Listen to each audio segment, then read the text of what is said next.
بالکل لوارث نہیں ہے کہ ہم ایسے رویے جو ہیں وہ برداشت کریں گے. انشاءاللہ تعالیٰ ہم ایک جماعت ہیں بڑی اور ہم اپنا دفاع کرنا جانتے ہیں. آپ نے اٹھایا اپنی پارٹی سطح پہ اس معاملے کو اور کیا اس معاملے کو بھی دیکھ لیں گے. میں نے کہا ہم لوارث نہیں ہیں.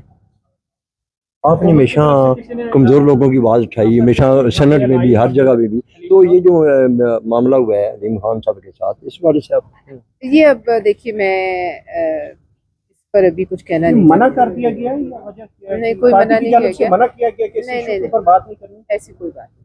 لیکن میں جو ہے یہ پارلیمنٹ کا فورم ہے نا میرے پاس، تو میں کسی دن بات کروں گی ادھر. نہیں میں کروں گی بات. کیا کوئی پریس کانفرنس کریں گی یا کیا؟ نہیں دیکھیے بات یہ ہے کہ میں جواب لوں گی. کسی بھی منسٹر سے جواب لینا میرا حق ہے اور ہر ممبر کا حق ہے اور ہم لیتے رہتے ہیں.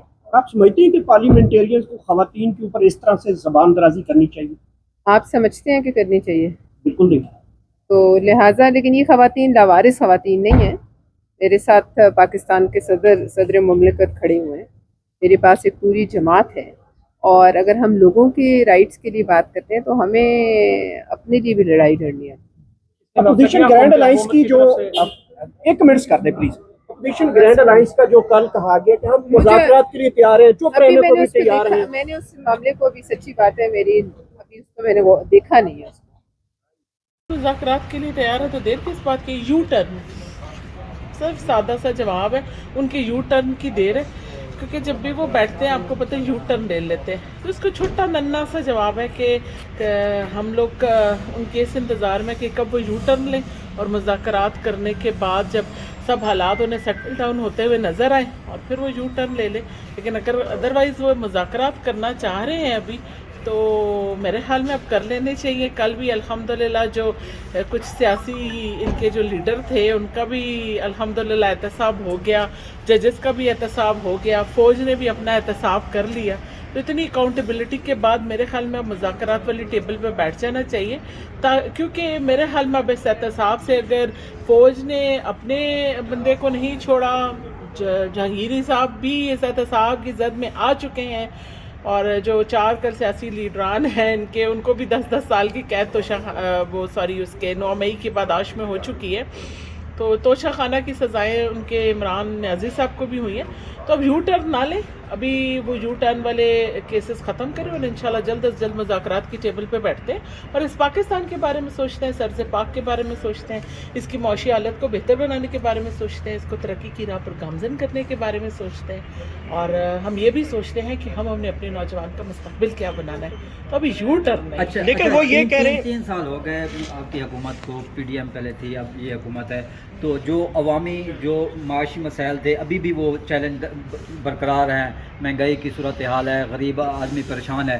تو کیا حکومت کو بھی احتساب کی ضرورت ہے؟ حکومت کی بھی کیا حکومت 5300 ارب روپے کے اوپر اپنا احتساب دینے کو تیار ہے؟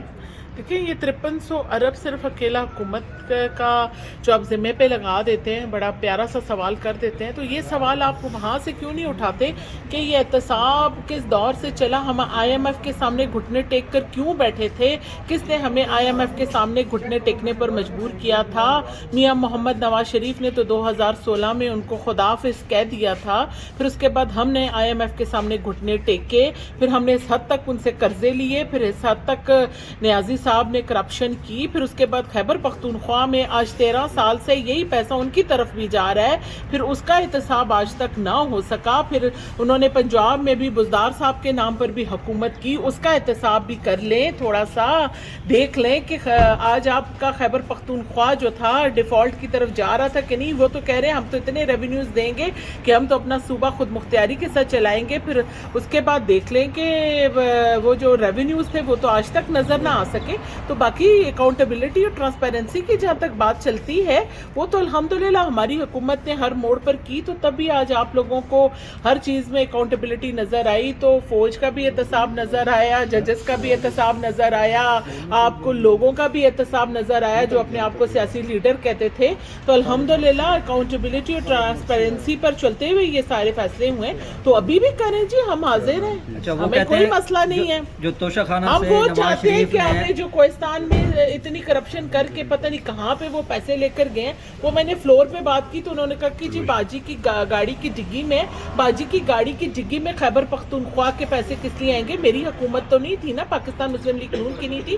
13 साल से उन्होंने गुलामी की जंजीरों में जकड़ा हुआ था, तो अल्हम्दुलिल्लाह अभी उनकी बकरी को भी ज़िबा करने के लिए उन्होंने तैयार हो गए। गुज़िश्ता दिन एक कमेटी में एक खातून के साथ एक सीनियर पार्लियामेंटेरियन ने जो तलख ज़बान इस्तेमाल की, क्या समझती हैं कि ख़वातीन की पार्लियामेंटेरियन ख़वातीन की रिस्पेक्ट में ये, इसके ऊपर आपका कमेंट किया स्पेशली? देखें जी, मैं यही कहूँगी कि हम लोगों ने एक दूसरे की इज़्ज़त का ख्याल रखना चाहिए। चाहे स्टैंडिंग कमेटीज़ हैं, उसमें भी जो सवालात हैं वो भी औरत भी और चाहे मर्द हो, जब सवाल कर रहे हैं तो आपका तर्ज अमल इस तरीके से हो कि आप लगें कि आप यहाँ पे पार्लियामान में नुमाइंदे बैठे हुए हैं अपनी आवाम के। हमारे लोगों का जो हमारी नौजवान नस्ल है, ख़ास तौर पे हम उनको एक पॉजिटिव इमेज देने की जब बात करते हैं, उनके मेंटोरशिप्स प्रोग्राम्स की बात करते हैं, तो सबसे पहले तो हम उनके मेंटोर्स भी बैठे हुए ना यहाँ पर। तो ऐसी चीज़ें जो कार्रवाई के दौरान की, अगर कोई ऐसी चीज़ अगर हमारी नौजवान नस्ल के सामने जाती है तो उसके ऊपर क्या इफेक्ट पड़ता है, तो ये बात तो इंतहाई काबिल मज़म्मत है जी। अगर मैं तो यही कहूँगी कि जी अगर जिन्होंने सवाल किया उनके सवाल में भी थोड़ा सा जो लहजा होता है उसको हमेशा इस करीने के साथ सवाल करें कि मेरे ख्याल में जिससे सवाल किया जाए उसका दिल भी ना दुखे, क्योंकि वो भी एक डिजिग्नेशन पे, एक स्टेटस पे बैठा हुआ है, और जिससे जवाब देना है वो भी फराह दिली का मुजाहरा उसको भी करना चाहिए, क्योंकि सामने एक बहन है, एक औरत है, उसका भी थोड़ा सा मेरे ख्याल में एक उसको इज़्ज़त देना हमारा फ़र्ज़ बनता है। वो हमारी बहुत प्यारी बहन है, लेकिन सवाल करने का तरीका और जवाब देने वाले का भी तरीका जो है ना वो जी मेरे ख्याल में कैसे उसको क्या कहा जाए कि उसमें एक बैलेंस होना चाहिए, ताकि दोनों बंदे जो है ना वो हैं दोनों आपकी गवर्नमेंट के अलाई, लेकिन एक दूसरे को डाकू कह रहे हैं। बात सुने, वो अपनी किसी पर्सनल मैटर पे कह रहे होंगे। They are not, I think so, having this thing on the way के हम ये कहें कि उन्होंने किसी गवर्नमेंट की बात पर उन्होंने एक दूसरे को कहा, वो खुद शायद अपने किसी पर्सनल मैटर पे एक दूसरे को कह रहे थे।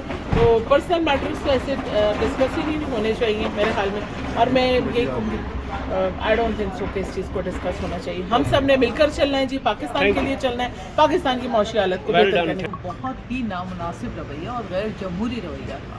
उसमें सबसे बड़ी वजह यह है कि खुद एक सियासी जमात जो अपने आप को ये कहते हैं, उसके अंदर इनका इतना आपस में धड़ेबंदी की वजह से तफर्रुका है कि ये महसूस ये होता है कि ये खुद ही जो है वो इतने डिफरेंसेस का शिकार है कि ये हुकूमत से मिलना भी नहीं चाहते, और ये खुद ही अपने लीडर के लिए जो है वो हमवार करने की जो बात है, इनकी अपनी लीडरशिप कह रही है, इनकी अपनी लीडरशिप कह रही है कि ये खुद नहीं चाहते थे कि इनके लीडर बाहर निकलें। तो इनके अंदर तो इतनी धड़ेबंदी है। तो मेरा ख्याल है कि जो मुनासिब रवैया वो ये है कि जब पीटीआई की दौरे हुकूमत में अपोजिशन को जेलों में डाला गया और पूरी आगे की सफ़ों को जेलों में डाल के और इंतकाम की बात की गई, और ये कहा गया कि हम एसी भी छीन लेंगे, हम सहूलतें भी छीन लेंगे और किसी किस्म की सहूलतें नहीं लेने दूँगा।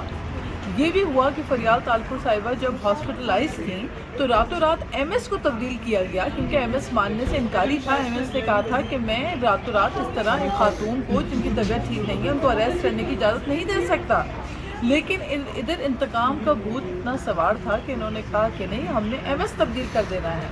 तो जहाँ इतनी इंतकाम हो, किसी पे आप मंशियात डाल देते थे, किसी पे आप कोई केस डाल देते थे, तो सबको जेलों में डाल के जो सियासत, गंदी सियासत आपने की, मैं समझती हूँ कि ये जो रवैया है वो नामुनासिब था। अब ये अपोजिशन में आए तो काश अभी सीख लेते कि अपोजिशन में आके कम से कम अपना दरवाज़ा खुला रखें, और वो दरवाज़ा मफाहिमत का, बातचीत का दरवाज़ा खुला रखें, और पार्लियामेंट को चलाने के लिए अपना किरदार अदा करें। अच्छा, ये नहीं होता कि हर दफ़ा पार्लियामेंट पे बिजनेस लेकर आए, उस पर ये कोरम पॉइंट आउट कर रहे हैं और वॉकआउट करके निकल जाएं, या अपनी पार्टी की क़यादत की जेल से निकालने के लिए जो है यहाँ पे शोर शराबी करें। उसके लिए फोरम मौजूद है, उसके लिए अदालतें हैं, वहाँ पे जाएँ। हुकूमत और अपोजिशन के दरमियान मुफाहमत कराने के लिए तैयारी कर। देखिए, पाकिस्तान पीपल्स पार्टी कॉन्स्टिट्यूशनलिज्म पे यकीन रखती है। वो सियासी जमात जिसने आईन मुत्तफ़िक़ा आईन पाकिस्तान दिया और चार्टर ऑफ डेमोक्रेसी, जो सबसे बहुत बड़ी एक जमहूरियत के लिए, पाकिस्तान के लिए एक तोहफा है, जिसकी वजह से ये पार्लियामेंट अपने 5-5 साल की मुद्दत पूरी कर रही है। तो पीपल्स पार्टी का हमेशा किरदार ये होता है कि अपोजिशन हो या हुकूमत हो, पार्लियामेंट को अपना किरदार अदा करना चाहिए और सबको साथ मिलकर चलना चाहिए। और